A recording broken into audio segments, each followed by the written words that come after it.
Pada saat kita banyak tapi tidak berkualitas, iman takwanya lemah, moralnya lemah, ilmunya lemah, semua-muanya lemah, maka otomatis yaitu akan mudah dijangkiti penyakit bubut dunia. Orang kalau sudah lemah iman, lemah takwa, maka hawa nafsu akan menguasai dirinya. Godaan iblis, setan akan menguasai kehidupannya. Maka dia akan terjangkiti penyakit wahana, cinta kepada dunia, cinta kepada harta benda, cinta kepada segala-gala kesenangan dunia. Dan dia akan dilalaikan pada itu semua. Wallahu subhanahu wa ta'ala alhaakumut takatsur hatta zurtumul maqabir. Engkau sekalian dilalaikan oleh at-takatsur, oleh berbanyak-banyakan yaitu dalam harta benda, dalam kedudukan, dalam ranah hina, berbangga-bangga dengan macam-macam kesenangan dunia, hatta zurtumul maqabir, sampai kalian semua masuk ke dalam kubur. Makanya pantas Sayyidina Ali pernah mengatakan radhiyallahu ta'ala anhu, beliau mengatakan an-nasun niyamun fa idza mata tabal. Kata Sayyidina Ali, an-nasun niyam, manusia ini semua lagi tidur, fa idza mata tabahu. Kalau dia sudah mati, baru dia terjaga dari tidurnya sudah. Kalau dia sudah mati, baru dia sadari kesalahan dia. Kalau dia sudah mati, baru dia sadari akan kesesatan dirinya. Kalau dia sudah mati, baru dia sadari akan kekurangan dirinya. Ibadallah. Maka itu, saudara-saudara tercinta, yang semoga senantiasa dimuliakan oleh Allah Subhanahu wa Ta'ala. Yuk, mari kita kaji lagi. Baik. Kenapa orang-orang kafir tidak takut kepada kita? Karena kita banyak tapi tidak berkualitas. Dan apa akibat kalau banyak ini tidak berkualitas sampai iman pun ikut lemah, akidah lemah, ilmu lemah?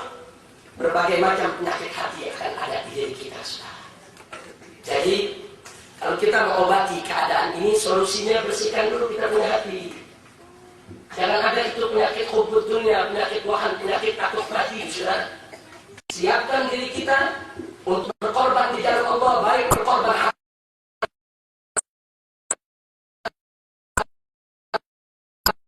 harta maupun jiwa. Itu sudah ada di dada. Maka kita akan terdorong untuk meningkatkan kualitas kita di berbagai macam sektor kehidupan. Kalau kita tidak mau dipermainkan oleh orang-orang kafir, umat Islam harus berkualitas, umat Islam harus bermutu, umat Islam harus bersatu padu. Umat Islam tidak boleh lemah, saudara. Kita mesti kuat iman, kuat takwa, kuat akidah, kuat akhlak, kuat ekonomi, kuat industri, kuat teknologi, kuat ilmu pengetahuan, kuat segala-galanya. Nggak boleh kita lemah. Kalau kita sudah kuat, maka haibah kita akan muncul kembali. Karisma akan kita miliki kembali. Dan orang-orang kafir tidak akan pernah berani untuk mempermainkan kita, saudara. Jadi saya mengatakan macam ini bukan untuk mencaci maki orang-orang kafir, saudara, tidak. Tapi saya sampaikan ini untuk mengajak umat Islam introspeksi diri. Kenapa kita banyak, tapi mereka berani membantai kita? Kenapa kita banyak, tapi mereka berani memuntahkan saudara-saudara kita? Kenapa kita banyak, tapi mereka berani menghina Al-Quran kita, menghina agama kita? Kenapa kita banyak, tapi mereka berani membantai saudara-saudara kita, memperkosa perempuan-perempuan kita, menghabisi anak-anak kita? Kenapa? Kita mesti introspeksi diri, dan kita mesti mengakui di hadapan Allah bahwa kita juga memiliki kesalahan yang fatal, di mana kita banyak tapi tidak berkualitas, banyak tapi tidak bermutu. Inna lillahi wa inna ilaihi raji'un. Sedih, saudara. Umat Islam di Republik ini nggak dihargai, Pak. Nggak dihargai, Bu. Tidak. Oh, sebagai contoh saja saya sampaikan, saudara. Saudara, setelah terjadi peristiwa bom Bali, Kepolisian Republik Indonesia membentuk satuan khusus, pasukan elit, suatu detasemen yang serba canggih dan profesional. Dan detasemen ini adalah detasemen anti teror dan diberi nama Detasemen 88 atau disingkat Den 88. Kami tidak pungkiri polisi kita memang harus kuat, polisi kita memang harus punya pasukan khusus, polisi kita harus punya satuan elit yang mampu untuk menangkal berbagai macam tindakan terorisme. Kita sepakat, kita setuju itu, saudara. Tapi satu hal yang menyakitkan, kenapa namanya harus Den 88? Ada apa dengan angka 88? Apa karena jumlahnya yang 88? Tidak. Apa karena dibentuknya tahun 88? Tidak. Apa karena aturan mainnya memiliki 88 syarat? Tidak. Apa karena undang-undang anti terorismenya ada 88 pasal? Tidak. Lalu kenapa disebut Den 88? Buka dulu, saudara. Begitu kita buka file, ternyata warga Australia yang mati pada saat peristiwa bom Bali 1 berjumlah 88 orang. Jadi disebut detasemen 88 untuk mengenang 88 orang kafir yang mati di diskotik. Disebut 88 untuk mengabadikan sebagai penghormatan kepada 88 orang kafir yang mati di Bali.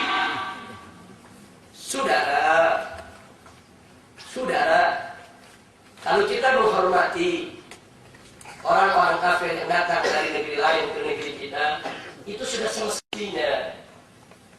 Cuman yang kami ingin protes, kenapa detasemen itu disebut detasemen 88? Kenapa tidak detasemen 1000 umpamanya?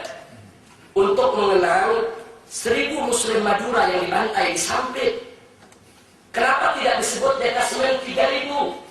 Untuk mengenang 3000 Muslim yang dibantai di Ambon. Kenapa tidak disebut detasemen 2000 untuk mengenang 2000 Muslim yang jadi korban pembantaian di Poso? Kenapa tidak disebut detasemen 6000 untuk mengenang semuanya? Atau kenapa tidak disebut dengan nama-nama yang lain? Kenapa harus 88? Apakah nyawa 88 orang kafir lebih berharga daripada nyawa 6000 Muslim yang dibantai di Republik ini?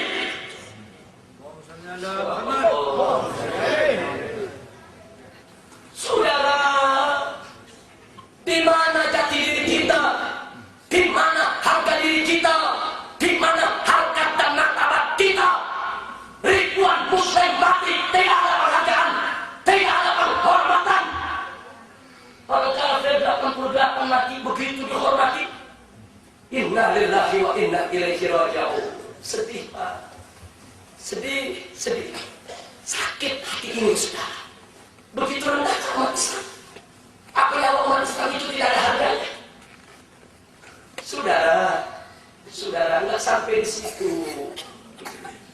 Ketika ada 3 siswi Kristen di Poso dibunuh oleh sekelompok pemuda Muslim, dipotong kepalanya, dipisah dari badan, gempar Indonesia, saudara.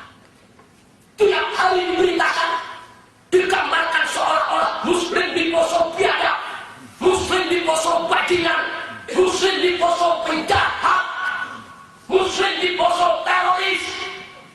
Saudara, kita tidak pungkiri, memang pemuda-pemuda Muslim yang membunuh 3 siswi Kristen tadi mereka salah.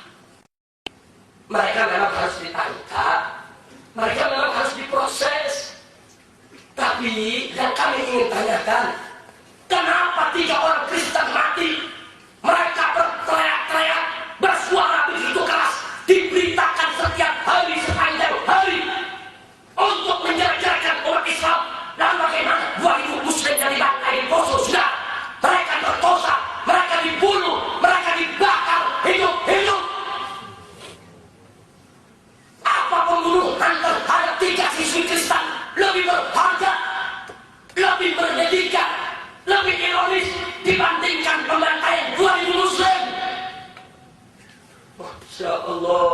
Saudara, itu anak-anak muda yang membunuh daripada 3 siswi Kristen. Mereka memang salah, tapi periksa dong psikis mereka, tengok dong kejiwaan mereka. Itu mereka yang membunuh siswi Kristen, itu ada yang keluarganya 27 orang dipotong depan dia, saudara. Dia tahu 27 keluarganya dipotong depan mata dia. Dia tuntut kepada pemerintah dari tahun 2001 keadilan. Tangkap dong pembantai keluarga kami, seret dong pembunuh keluarga kami. Tapi mereka tidak dapat keadilan. Akhirnya mereka lakukan yang menjadi dendam mereka, saudara. Mereka cari mana dulu keluarga yang membantai saudara kami. Mereka berupaya melampiaskan dendam dengan cara mereka. Memang mereka salah, tapi kenapa itu terjadi? Karena pemerintah tidak adil. Allah, maaf saudara. Lalu di sini saya bercerita soal Poso. Saya bukan mendapat berita dengan nonton televisi atau dengan radio atau dengan baca koran, tidak. Tapi kami turun ke Poso. Kami datang ke Poso. Kami temui itu pemuda-pemuda yang dicari oleh pemerintah untuk diserahkan diri. Saudara, 2 bulan yang lalu sebelum kejadian ramai-ramai di Poso, saya dan kawan-kawan dari Front Pembela Islam, kita turun. Kita datangi keluarga BPO, kita ajak bicara dari hati ke hati.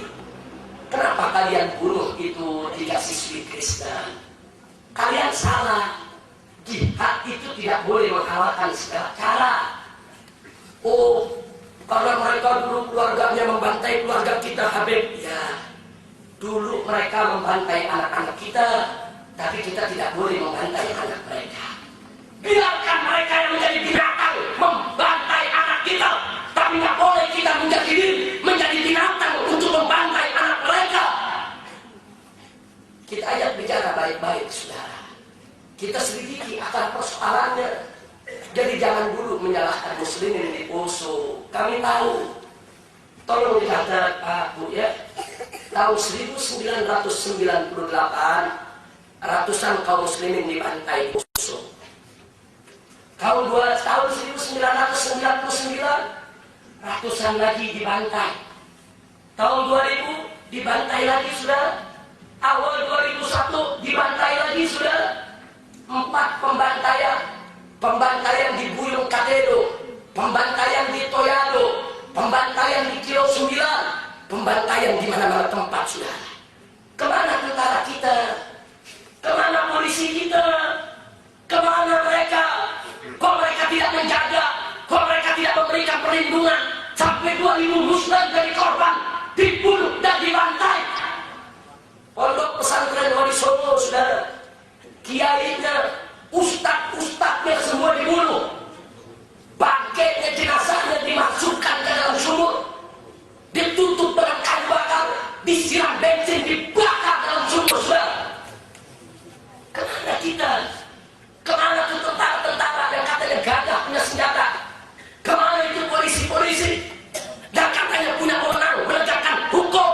Kemana mereka tatkala saudara kita dibunuh, dibantai sedemikian rupa? Saudara, saat itu yang melakukan pembelaan itu yang sekarang disebut teroris. Itu yang sekarang ditangkap katanya ekstremis. Ya, mereka memang salah, mereka harus diadili. Tapi jangan serta-merta kita katakan mereka bajingan. Saat tidak ada polisi, tidak ada tentara, tidak ada mujahidin yang datang dari mana-mana tempat, itu anak-anak muda yang sekarang ditangkap, yang sekarang diadili, yang katanya sekarang teroris, yang katanya sekarang penjahat. Mereka yang membela perempuan-perempuan kita, mereka yang menyelamatkan anak-anak kita, mereka yang membawa lari sisa-sisa warga yang ada, mereka yang melakukan perlawanan. Allahu Akbar. Allahu Akbar. Sallu ala Nabi. Jadi saudara, itulah media kita, penyesatan opini lewat berita. Jadi yang nggak tahu lihat, wah Sadis ya, umat Islam di Poso. Kejam ya, sosial anak sekolah dibunuh. Jangan sembarangan kita bicara kalau kita tidak tahu. Jangan percaya dulu dengan berita di TV, saudara. Turun ke lapangan. Kita lihat dengan mata kepala kita apa yang terjadi di sana, saudara. Kalau Anda mau datang ke Poso, kami antar. Silakan Anda temui perempuan-perempuan yang pernah menjadi korban pemerkosaan. Silakan Anda temui perempuan-perempuan begitu kota Poso diserbu dikuasai oleh orang-orang Kristen radikal, Kristen ekstremis. Mereka ditelanjangi, bugil, telanjang bulatan tanpa pakaian di anak keliling kota, saudara. Nggak sampai di situ, kemaluan mereka ditusuk dengan botol, dibelek perut mereka, yang hamil dikeluarkan janinnya, biar jauh. Dan kita punya dokumennya, saudara. Kita punya filmnya, kita punya fotonya, dan korban-korban yang masih hidup saksi mata kita punya. Ya, sebagian kita amankan, kita sembunyikan. Loh kenapa? Mereka bisa diculik, dibunuh setiap saat oleh musuh. Karena mereka adalah saksi mata, saksi korban. Pemerintah tidak usah khawatir. Kami akan bawa mereka ke pengadilan. Kalau pemerintah mau menegakkan keadilan untuk buka itu pengadilan. Buka pengadilan. Saksi-saksi itu akan kami bawa. Akan kami seret ke pengadilan. Tapi kalau pengadilan tidak dibuka, kita tidak akan tunjukkan mereka ada di mana. Kalau mereka diketahui mereka bisa ditolak, dibunuh. Kami saksi kunci. Masya Allah. Jadi kalau bicara Poso, jangan kita melecehkan umat Islam. Jangan. Kalau soal umat Islam salah, iya. Mereka ada salahnya. Kadang-kadang mujahidin muda, ini anak-anak muda, belajar agamanya masih kurang. Semangat tempurnya tinggi. Kadang-kadang mereka nggak bisa bedakan mana yang halal, mana yang haram. Nah, jadi saudara, ya mereka memang salah. Mereka memang harus diadili. Tapi mereka bukan bajingan seperti diberitakan. Mereka bukan teroris seperti dikabarkan, bukan. Mereka mujahid yang selama ini mengorbankan harta benda dan jiwa mereka untuk menolong saudara-saudara kita, saudara. Nah, baik. Kalau sudah tahu begitu, saudara, saya lanjutkan sedikit. Jadi kita dibantai dari tahun 98 sampai 2001. Nah, begitu pembantaian itu berulang kali terjadi, tentara dan polisi tidak mampu untuk mengatasi. Akhirnya mujahidin dari berbagai daerah turun ke Poso, saudara. Karena sudah 4 kali cukup, sudah. Selama ini kita percayakan sama aparat kok. Kita percayakan sama pemerintah. Baik, kita mujahidin tidak turun. Baik, laskar-laskar tidak turun dari berbagai daerah. Silakan aparat jaga. Tapi 4 kali dibantai. Berarti mereka tidak mampu untuk menjaga keselamatan saudara kita, saudara. Akhirnya, laskar-laskar Islam dari berbagai macam organisasi Islam, macam-macam elemen, rame-rame turun ke Poso, saudara. Yang dari Jawa Barat, dari Jawa Tengah, dari Jawa Timur,